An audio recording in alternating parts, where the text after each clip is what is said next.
どうも、ダイキングです。三国無双大好き。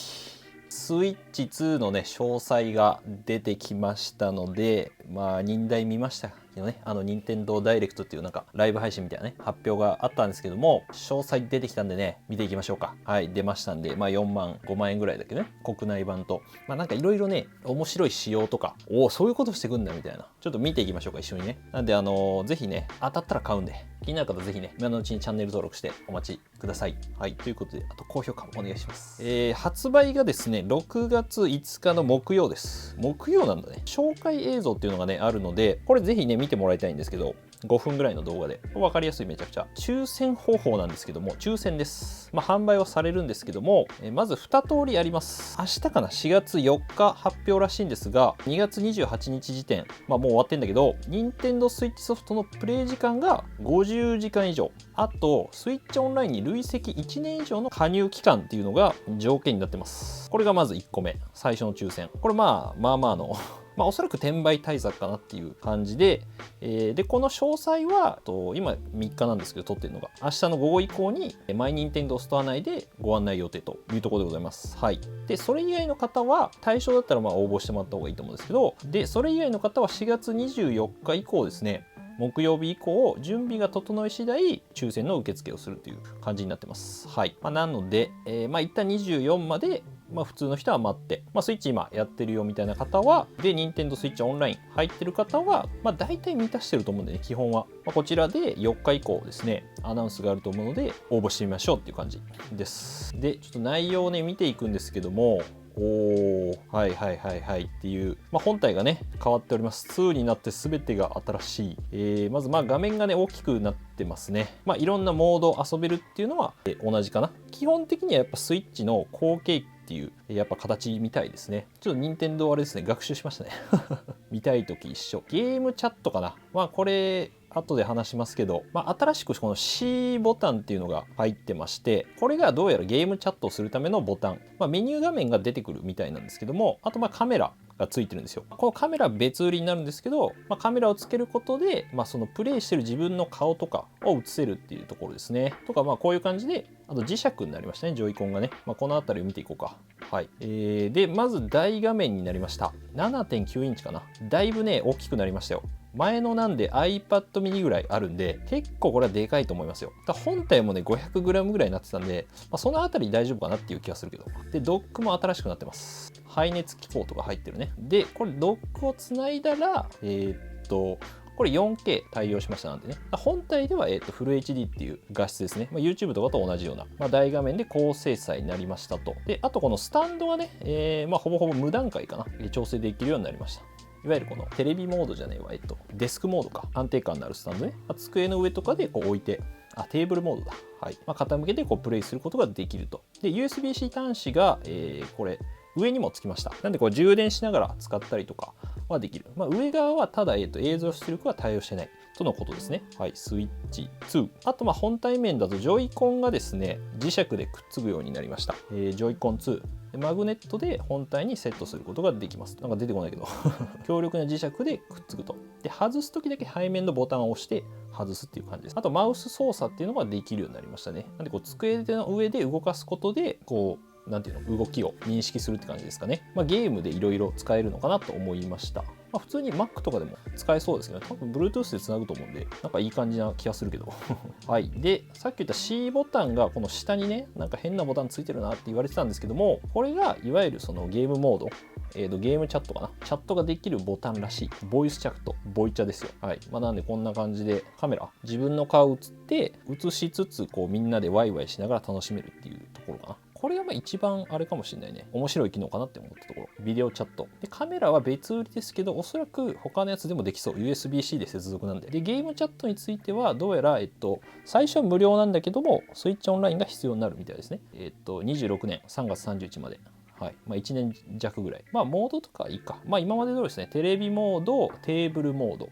あと携帯モードですね。どうやら NVIDIA のね、この処理性能に関しては物が入ってると。詳細はね、書いてなかったんですけども、4K 映せるようになったんで、良くなってるんじゃない？はい。あと音質も良くなってる。空間オーディオみたいななんか対応みたいな立体サウンドっていう書き方をしてました。で、あと容量がね、32から256になったんで、これはだいぶ変わりましたね。32ってやべえもんね。ただ、このマイクロ SD エクスプレスっていうものじゃないとダメらしいです。大体対応してるんで大丈夫と思いますけども、で、一応互換性に関しては、基本的にやっぱ大丈夫らしいですね。スイッチのソフトも遊べるという感じで、ざっくりこんな感じなんですけど、あと細かい仕様も全部出てまして、ゲームカードスロットね、上側かな。これ今までと一緒かな。で、画面が、7.9 インチですね。でかくなってる。で、マグネット。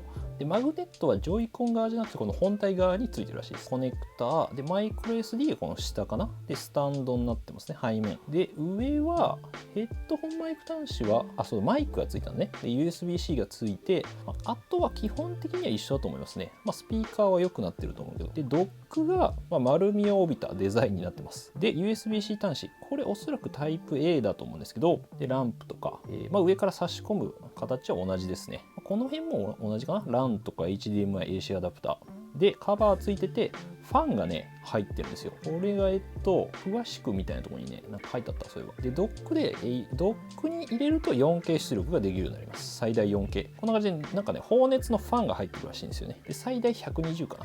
ただ 4K の時は、60フレームらしいです。はい。FPS っていう、滑らかさのあれですね。1秒間に60回書き換わる。テレビとの接続が便利に。スタンドとかね。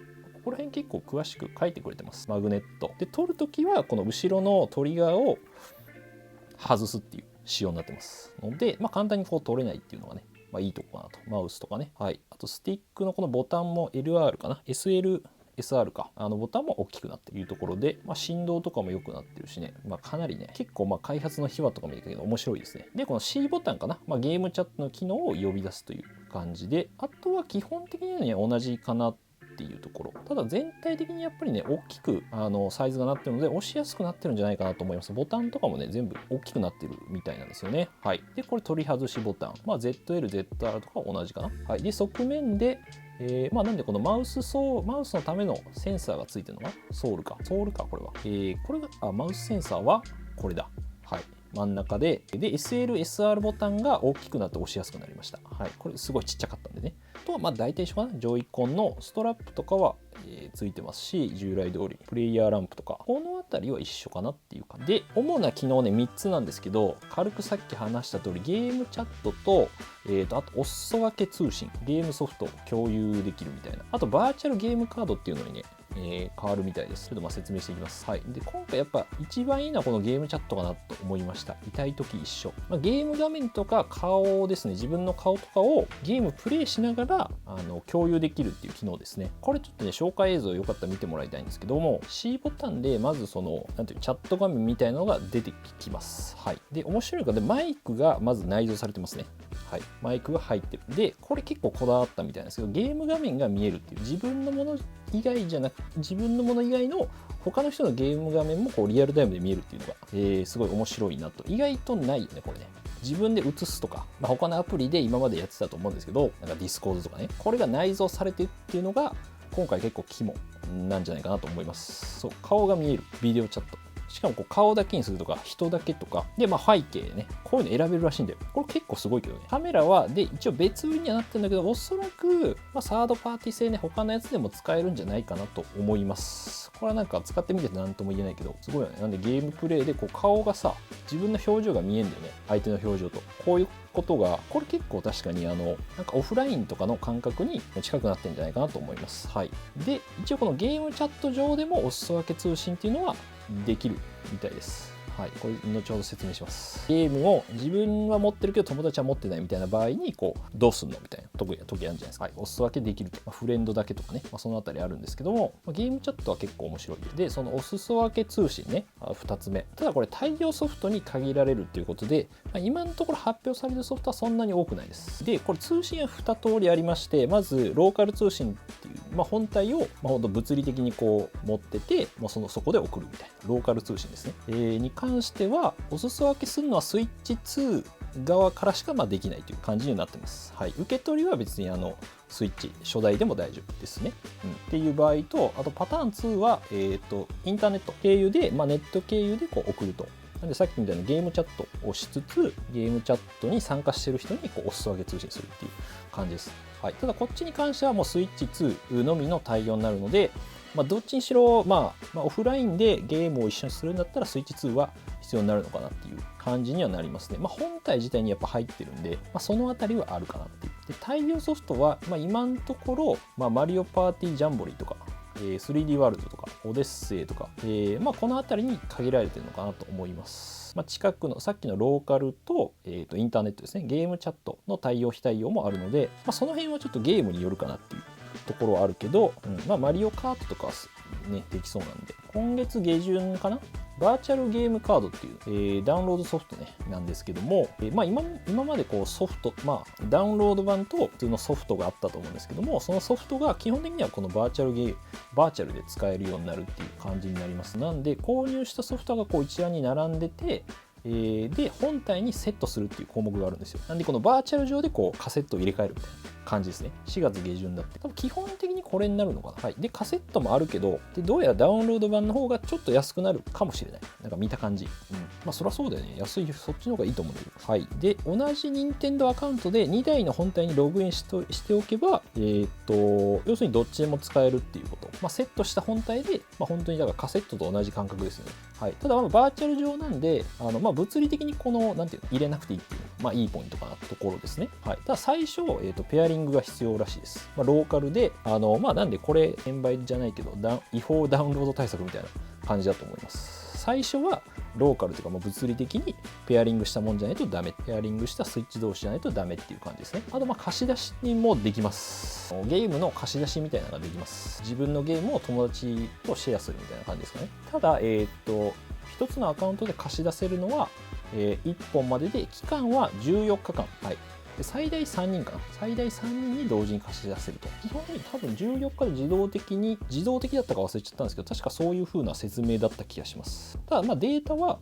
残る、セーブデータは残るっていうので、もう一回こう14日だったらもう一回こう貸し出すってね、ローカル通信っていうのが肝なんだろうなと思います。でもインターネット通信でもできるのか、なのでこう友達に貸すみたいなこともできるので、これは昔のあれだよね、なんかゲームボーイとか赤外線通信とかそういうのをもうインターネット老人会だけど、そういうのに近いのかなって、それをバーチャル上でこうできるようにしたんじゃないかなっていうところ、バーチャルゲームカードでございます。っていうこの3つですかね、大体。はい、であとスイッチとのね、なんで互換性みたいなところなんですけども、基本的にはもうほぼほぼ全部できる感じです。はい、スイッチの移行ガイドっていうのも全部ありまして、そう丸ごとこのまま転送機能みたいな移行できると。これはかなり開発秘話の中でも書いてあったんですけども、結構こっちを優先したみたいです。今まで任天堂はどっちかというとこう新しいものをこう Wii U とかね、3DS とか方針だったんですけども、かなりね今回は優先事項をそっちじゃなくて、とにかくスイッチの人がどのぐらい続けて遊べるかっていうところにフォーカスしたみたいです。はい、なんでスイッチオンライン使えますよとか、見守りウォッチも使えますよとか、お子さんのね、はい、なんで基本的にコントローラーとかも使えるみたいですね。それは嬉しいところですよね。あとね、ソフトに関してもね、忍耐でいろいろ出てましたけども、個人的にはヒットマンやりたいけど、綺麗そうだよね。なんだっけ、最大だいぶ人数増えたんですよね、このマリオカートも。綺麗そうな感じ。あとドンキーコングバナンザ、ドンキーコングやってたな、64の時も。あとこの秘密点とか、要するにこの開発秘話みたいなのもね見れますし、ドラッグ&ドライブはこれは多分このマウス機能を使ったね、こうマウスの動きとかでシュートするみたいなバスケの感じだったと思う。カービィのエアライダーなんか盛り上がってましたね。俺やったことないけど、はい、マリオパーティーは面白いね。あとゼルダ無双はよくわからん。三国光栄テクモだったんで、多分三国無双のゼルダ版なんじゃないかなっていう。ダークブラッドは俺知らないけどな。2026年かこれは。開発秘話のやつね、これめちゃくちゃ面白かったんで、ちょっと見てもらいたいですね。アプリもあるし。こんな感じで、だいたい結構ね、面白そうなあるんですよ。あと、竜が如くもあったでしょ？何があったかな結構あるのよ。サイバーパンクとかもあるんだね。割とこれ6月かな。でどうやらヒットマンね、基本的にソフトともう合わせて本当に開発したみたいなんで、なんで同時にやっぱねこういろいろ出るっていうのは肝ですよね。ホグワーツレガシーもあるし、あとなんかあるかな、伊達鍵すごいな。ワイルドハーツ、オバケイド懐かしいな。なんかマーベルコスミック、はい、カービィのエアライダー、スター・ウォーズもあるね。2025年以内に、かなりあるので、これはぜひちょっと見てもらいたいかな。007とかもあってね、EA スポーツもあるね。サッカーやりてはい、いろいろあるんで、いやこれはいいですね。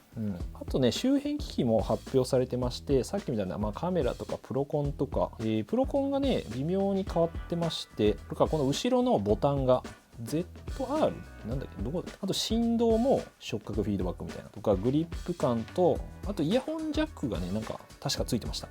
させるような。はい。ジョイコンはさっき見たでしょ。あと充電グリップがなんかこの透明版みたいなのがありますね。これグリップだけかな。でも、あとハンドル2個セットが、これはマリカーとかのやつだね。これ安いけどね。2480円安くね。あとドック用の別売りとか、あと充電器ねついてるらしい。なんか 60W らしいけど、多分そんな早くできないっぽい。そうか、テーブルモードでもできるのか。キャリングケース、オールインボックスとかね。そう、AC アダプターが。はい。エクスプレスカードは結構ね、これ高いらしい。っていう感じ。あと個人的に任天堂ゲームキューブのコントローラーね。かわいいな、これ。はい。同日発売ということで、はい。これもスイッチオンライン加入者限定ですね。とか、結構このね、X で割と発信してくれてるんで、見てもらった方がいいかなと思います。最後まとめると、予約に関しては明日以降また詳細が出てくるのと、この条件ね満たした人と、また24日以降に一般の人は買えるようになるのかなっていう感じです。はい。で、あとマリオカートワールド、これ多分8000円かな、9000円ぐらいするんですけども、実質4000円ぐらいで買える。これ買っときゃいいんじゃないかなっていう気がしますけどね。もはや。はい。で、これちょっと話題になってましたけど、国内版と海外版みたいなのがあるんですよ。これがね、転売対策すごいなって言われてたけど、ジャパンオンリーか。ジャパニーズランゲージシステムになってるけど、これが49,980円なんですよ。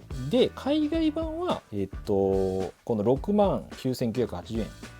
ドルだと499ドルだったかな。全然値段が違うんですよ。違いはもう本当に日本人用って感じですね。日本語しか使えない。